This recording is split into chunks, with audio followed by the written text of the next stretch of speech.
Kita lanjutkan dialog di Ya. Apa Kabar Indonesia Pagi. Mungkin menarik juga ya kalau kita kupas dari lini ke lini. Kalau lini tengah ini kan ada duet Bang Jai dan juga Bang Kevin. Mungkinkah ini yang bisa meredam serangan dari Arab Saudi nantinya, Bang? Iya, itu di belakang, pemain belakang. Belakang mereka. ya? Iya. Lini belakang. Kevin Dix dan Jai Isyas dicoba lawan Lebanon kemarin. Ya, tapi kalau Kevin Dix saya pikir bukan suatu hal yang baru bagi dia memainkan peran seperti itu. Dia bisa di bek kanan, opsi lain di bek tengah. Nah, yang jadi masalah sekarang buat Kluivert adalah yang dia pusing, siapa pemain yang bisa mendampingi Jai Isyas di antara Yasin Hapner, Kevin Dix, Rizky Ridho, Jordi Amat. Itu yang ada kan. Pilihannya. Kalau bermain dengan flat bisa aja kemarin dia ambil dengan Kevin Dix bermain. Tapi kan Ridho bermain bagus, konsisten selama ini. Tapi kalau bermain dengan 3 back bisa aja Kevin Dix bergeser ke kanan, kemudian Ridho dan Yasin Hapner yang masuk mendampingi Jai. Itu yang akan menjadi pikiran dia sebelum berangkat ke Arab Saudi di Jeddah dan memainkan pola yang dia inginkan. 3 back atau dengan bermain 4 back. Nah, kalau kita flashback ke belakang di Jeddah 1-1, sebenarnya mereka bermain dengan ketika STY ada saat itu bukan dengan 3-4-3, memang kelihatan 3-4-3, tapi 5-4-1. Karena ada Jai Isyas di situ, ada Verdong ditarik ke dalam, ya. Kemudian dari Rizky Ridho. Di kanan Sandy Walsh, di kiri Nathan Cho. Ya, ada Witan Sulaiman di kanan, kemudian Orat Mangun. Yang bermain ada Tom Hai dan Ivar Jenner. Rafael Struijk di depan. Itu starting 11 yang ada lawan 1-1 saat itu. Tapi sekarang kan sudah berbeda. Ada Ole di depan, ada Joe Pelupesi, ada Tom Hai, Kevin Dix. Jadi kalau ditanya dengan apakah mereka mampu untuk, saya pikir Kevin Dix kemarin mempertontonkan permainan yang baik dalam transisi permainan. Ketika kita menyerang, bagus. Saat bertahan juga oke. Dan saya yakin Kluivert akan coba bermain dengan Kevin Dix dan Jai Isyas. Dan mampu untuk bisa meredam pemain-pemain Arab Saudi. Jadi ini suatu tantangan besar bagi Patrick Kluivert untuk bisa memainkan pertandingan. Karena kita hanya punya 2 pertandingan dalam 3 hari. Ya, berbeda dengan Arab yang diuntungkan setelah bermain lawan Indonesia istirahat 5 hari, baru nunggu. Jadi memang sangat diuntungkan. Nah, hal-hal non teknis ini yang bahaya. Nah, berbicara non teknis juga wasit yang akan memimpin laga pertandingan Indonesia melawan Arab Saudi kan juga dari Kuwait ya. Artinya saudaranya Mas Gita. PSSI juga sudah melayangkan surat protes sudah protes ke FIFA untuk, tapi kan belum ada jawaban apakah pemain wasit dari Kuwait ini yang tetap akan memimpin kita laga lawan. Tapi biasanya Arab pernah Saudi. ada yang diganti. Ya tergantung, mungkin ya kita nggak tahu ya kalau sekarang memang ada kesempatan untuk diganti, tapi sampai saat ini nggak ada. Ya kita harus bisa menerima itu. Apapun itu pemain-pemain kita harus tetap waspada, fokus dalam pertandingan. Ya jangan sampai terulang lagi kita terprovokasi Jangan terpancing begitu ya. ya. Atau lawan Bahrain kan sudah menang 2-1 7 menit jadi 9 menit. Jadi buat pemain-pemain kunci pemain-pemain kita adalah lebih tenang. Sabar bermain, jangan terprovok dengan mereka, terpancing bahaya. Apakah pemain-pemainnya sudah tenang, sudah cukup tenang kira-kira untuk menghadapi Kemarin Arab udah tenang Saudi? nggak gitu? Sebenarnya kalau nggak diganggu tuh pemain Ini kita bentuk-bentuk tenang. provokasi juga nih sebenarnya dia. Sebenarnya kalau nggak diganggu tuh pemain kita sangat tenang. Sebenarnya ya. Artinya gini, lawan China kan juga kita jalan mulus kenapa? Karena mereka China kan nggak punya taktik ganggu-ganggu gitu. Jadi kita menang dengan mulus. Terus yang non teknis ini yang pasti akan menjadi persoalan. Kemarin waktu lawan Lebanon kan terbukti berapa kali tuh pemain Lebanon mencoba mengganggu, bukan dalam permainan aja, tabrak kasar, terus dengan dorong-dorongan, itu kita agak terpancing gitu. Ini yang dikhawatirkan. Kita yang jelas harus unggul terlebih dahulu, jangan sampai ketinggalan. Kenapa? Begitu kita ketinggalan, yang namanya guling-gulingan itu akan dilakukan oleh Arab. Nah, itu yang akan repot. Berarti Kemudian, bawa selimut sama bawa bantal begitu ya kalau guling-gulingan biasanya. terus itu tadi, non teknis wasit bisa mempengaruhi. Injury time itu akan bisa mempengaruhi. Sekarang kan kalau kalau ada yang guling-gulingan siapapun akan terkena imbas injury time yang sampai 8 sampai 10 menit. Dan kalau mereka ketinggalan 8-10 menit itu bisa berubah menjadi 12 menit. Itu kita harus konsentrasi sampai peluit panjang dibunyikan. Harus kayak tim nasional Jerman lah mungkin ya. Jerman seperti apa dulu.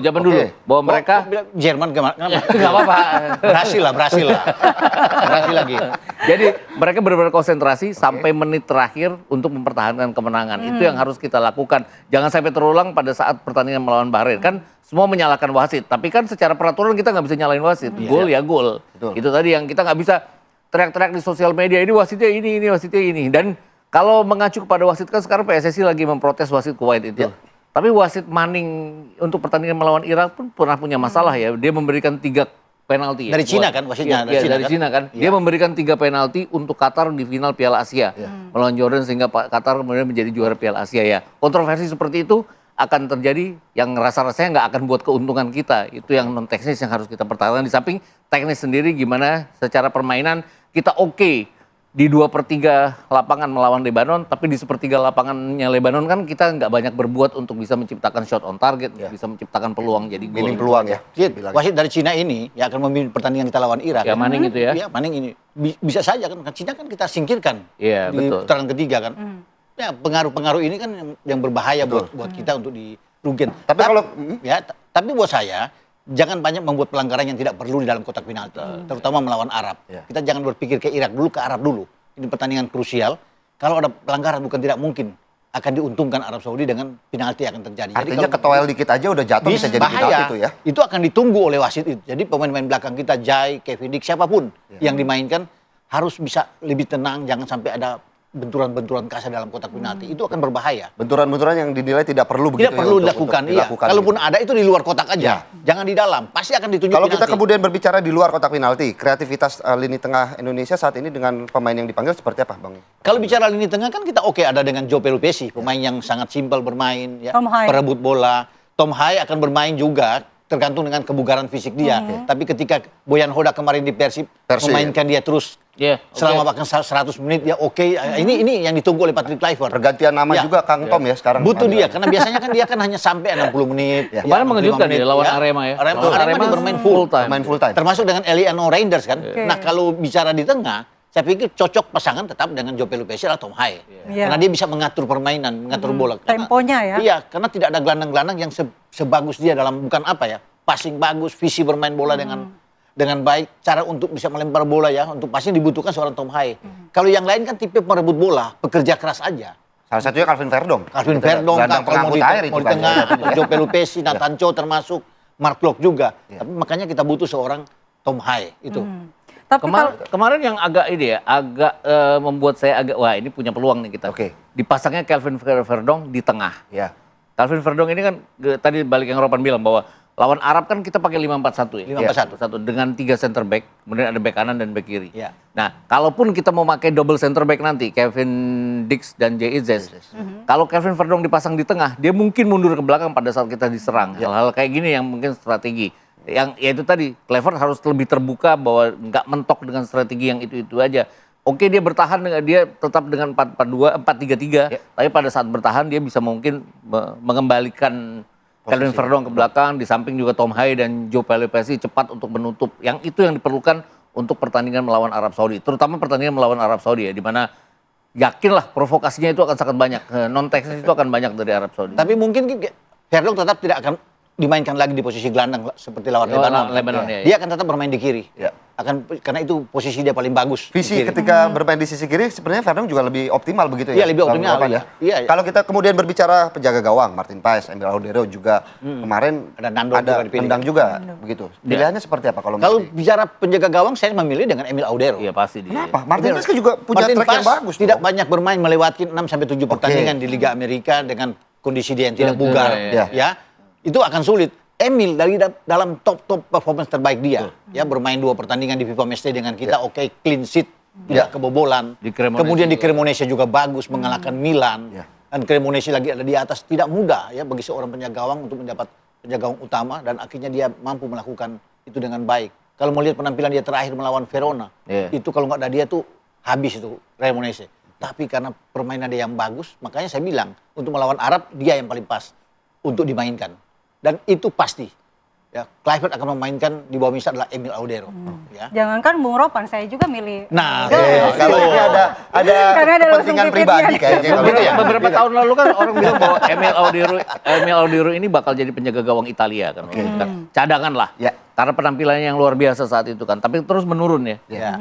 Musim ini dari awal musim dia membuktikan dia salah satu penjaga gawang terbaik yang ada di Serie A. Iya. Penampilan-penampilannya 1 poin Cremonese bahkan 3 poin Cremonese melawan Milan itu kan jasanya Audero jadinya. Karena pertahanannya nggak bagus-bagus sama tuh. Penyelamatannya juga banyak yang Penyelamatannya dilakukan juga oleh banyak. Save-nya dia luar biasa itu saya pikir. Dan itu yang dibutuhkan. Ingat waktu kita dibombardir sama Australia di GBK, Ya. di mana hasilnya 0-0, itu kan ada 5-6 penyelamatan dari Martin Martin Paes. Itu yang bisa dilakukan oleh Audero. Oke. Mungkin perlu juga nggak sih kita soroti ketidakhadiran Marcelino ini, meskipun ya banyak pemain-pemain yang bagus, tapi kan kita tahu Marcelino ini dengan kenakalan-kenakalannya biasanya bisa menghidupkan permainan. Kalau Gimana, Bang? bicara Marcelino ini aset yang bagus, punya bakat yang luar biasa. Kalau dia dalam keadaan bugar, Ya. fit, Oke. sama seperti ketika lawan Arab saat itu dengan dia membuat 2 gol, dia layak untuk masuk di tim nasional. Tapi mungkin itu ya, kita sudah jelaskan juga tadi kan, bagaimana dia menit bermain kurang. Ya. Ada juga pemulihan dari rasa kebugaran dia yang Oke. cedera. Itu yang membuat Patrick Kluivert tidak memanggil dia. Saya rasa kalau dia dalam keadaan yang baik, itu pemainnya harus dipanggil. Karena kalau tidak ada Marcelino lawan Arab, kita nggak ada sampai saat ini. Iya. Tidak akan berharap banyak. Kalau kalah lawan Arab saat itu selesai. 3 poin pertama. 3 poin ya. itu terakhir lawan Arab itu. Kemudian kalau Lino bermain dengan ego yang tinggi, saat kita bermain melawan Bahrain dan dia tidak memberikan umpan ke Ole Romani, itu juga kita sulit untuk bisa lolos. Karena 3 poin penting saat itu kan. Tapi jadi anak ini memang luar biasa pemain. Dia bisa kontrol bola dengan baik setelah menerima umpan dari Tom Hai dan menyodorkan kepada Ole Romani. Padahal dia masih bisa membawa bola lebih jauh ke dalam dalam posisi 1-on-1 saat itu. Jadi ini saya pikir ya kita rugi sebenarnya nggak ada Marcelino, bukan apa ya. Kalau di dalam keadaan bugar kita bicara ya. Tapi sekarang apa boleh buat ya. Mungkin dilihat di sisi yang ini ya dia tidak bisa ikut dalam tim ya. Kalau berbicara chemistry seperti apa dari 28 pemain, kemudian juga menghadapi Lebanon, menghadapi China Taipei, sejauh ini seperti Chemistry apa? sih udah jalan ya di antara mereka ya. Bahkan yang baru gabung kayak Emiliano, terutama Emiliano Jonathan sekarang, dia langsung langsung nyetel. Ya, saya pikir waktu baik pertandingan melawan China Taipei dan juga pertandingan lawan Lebanon. Artinya dari sisi kanan kita nggak ada persoalan. Bahkan kalau misalnya pun kita pakai 4-4-2 dengan Jakob Sayuri, kemudian ada Emiliano Jonathan juga, itu kanannya akan sangat hidup kita ya. Dua-duanya punya kecepatan. Hanya sekarang masalahnya kemarin lawan Lebanon kan kita nggak punya sosok Ole Romani yang bisa menyelesaikan peluang. Harusnya selesai ya kalau ada Emiliano dan juga ada Ole Romani. Karena umpan-umpannya juga itu akan bisa membuat Ole Romani di saat Ole Romani dalam peak performance-nya itu akan menjadi. Karena biasanya oleh Romani 1 peluang 3 gol jadinya. Begitu ya. 1 peluang aja, Satu boleh peluang 3. Dia butuh 1 peluang aja saya pikir. Kalau Oke. baik siapapun yang akan memberikan asis umpan, mau Emiliano Jonathan dari sisi kanan, Ragnar Oratmangun misalnya dari sisi kiri. ya. Ketika dia dapat peluang bagus, saya pikir itu Gol kesempatan jadi ya. dia. Dan dia akan membuat. Artinya Beckham juga salah satu pemain yang cukup digarisbawahi dalam performa yang lagi bagus begitu Iya, ya. di Yang Liga, bisa iya. membuat Di kepincut Liga. juga Patrick Kluivert begitu. Iya. Bisa aja saya pikir ya Beckham bisa bermain. Tapi kalau untuk bermain melawan Arab, saya pikir Kakak Ricky Kambuaya ya akan bermain Iya, di awal. betul. Ya kan? Bermain di belakang Ole Romani. Oke. Ya. Jadi itu yang kalau dengan 2 yang ada Tom Hai di tengah bersama dengan Joe, maka Ricky akan berada di situ karena dia bisa bermain dengan ke flank juga. Itu bertukar dengan Ragnar Oratmangun atau dengan Emiliano. Suatu skema permainan yang bagus saya pikir dengan Kambuaya ada di belakang Roberto. Benar. Saya mau nanya yang terakhir nih, tapi kayaknya bakalan ribut. Silakan Andi Kumala aja coba ya. Iya. Apa ini ribut Tadi apa kan nih, kata Philip? Bu Ropan, Ini bakal ribut. Bu Ropan tadi langsung bilang ini. lolos Piala Dunia. Balik lagi Beckham tadi. Beckham sih rasa-rasanya akan jadi dia subs ya. Karena dia lebih bagus sebagai subs. Lawan China kan dia membuktikan dia sebagai subs dia bagus main 15 Hanya butuh waktu 10 menit, kemudian semua mata tertuju pada Beckham. Lalu apa tadi mau Silakan, dilanjutkan? ini Tadi Andi kan Kumala katanya agak mengerikan. lolos Piala Dunia. Ya. Berapa skornya? Git. Tuh, lu ditantang Git. Ini ditantang ini Git. soalnya bukan cuma melihat kita ya. Ya. Saya sih melihatnya persiapannya Arab juga agak-agak ngeri-ngeri sedap juga. Ya. Ajar Makedonia Utara loh. Iya, ngalahin Makedonia Utara, Bro, sama menang Ceko. lawan CSKA. Terus kan mereka pasti berpikir gini, ini tim susah banget gue jebol waktu 2 pertandingan. Dia sekarang sewa pakarnya ini ya, pakarnya set piece Arsenal. Arsenal. Itu kan, Jover, lewat corner. Itu kan salah satu solusi untuk apa ya, untuk membongkar pertahanan yang nggak bisa dijebol oleh Tapi yang lawan. ditanya sekarang skor. Berapa? Jangan Nggak terlalu yakin. Makasih Bung Ropan. Nggak terlalu yakin bahwa kita akan menangin laga ini. Tapi mudah-mudahan kita bisa main imbang 1-1. 1-1. Oke. Balik lagi Aduh. seperti pertandingan lawan Jeddah. Di Jeddah. Ya, di Jeddah. Saya pikir sangat Berarti ini realistis. lirikan yang tadi dirasakan Bang Ropan nih, ada lirikan Benar yakin adanya menang ya. langsung dilirik. Jadi mana dia? Begitu. Rupanya dia pilih draw. Draw. Kalau bicara itu realistis memang draw, realistis ya. Oke. Kita lebih Realistis. 1 poin itu penting buat kita Ya. untuk menambah motivasi pemain kita saat akan menghadapi Irak. Tapi saya lebih yakin kita bisa menang dengan 1-0. Oke. Harus Harus ya, ini keyakinan. Nggak boleh sama 1-1 dengan dia, nggak boleh. Harus berseberangan kita. Hasil kumahangke yang penting yakin dulu. Iya, begitu. Ini repotnya apa? 3 tim dalam satu kompetisi ini. Iya. Kalau semuanya bermain timbang 1-1, 1-1, siapa yang lolos? Itu pertanyaan. Tergantung dari siapa yang paling banyak keterima Kartu kartu kuning. kuning. Jangan sampai dia kartu kuning banyak atau kartu Itu merah. juga harus kita hindari. Itu tadi provokasi yang harus kita hindari. Provokasi Iya. harus dihindari ya begitu. Iya. Jadi kita tentunya berharap yang satu, kita juga pasti walaupun hasilnya 1-1 tapi tentunya Bang Gita juga pasti berharap Indonesia lolos ke Iya, Piala sangat. Dunia Iya. seperti Saya itu. 1-0 lolos dong. Lolos, Iya. lolos, kalau itu lolos. Jadi Maka kita saya ngarepnya babak pertama tuh udah selesai semuanya. 2-0 udah gak ke Uber lagi gitu. biar nontonnya juga udah makin enak begitu ya di babak keduanya. Terima kasih Bang Gita dan juga Terima kasih, Bang Bang Ropan. Ropan untuk Ya. waktunya pagi hari ini. Tentunya kita berharap bagaimana nanti peran dari 28 dan informasinya ada tambahan 2 pemain yang akan menyusul ke sana. Oh, gitu. Ada Bang Ropan dan juga Dan- Bang Gita. oh, iya. Yang gitu ya? kemungkinan juga akan Waduh, luar memperkuat biasa. timnas di sana sepertinya. Super sub itu.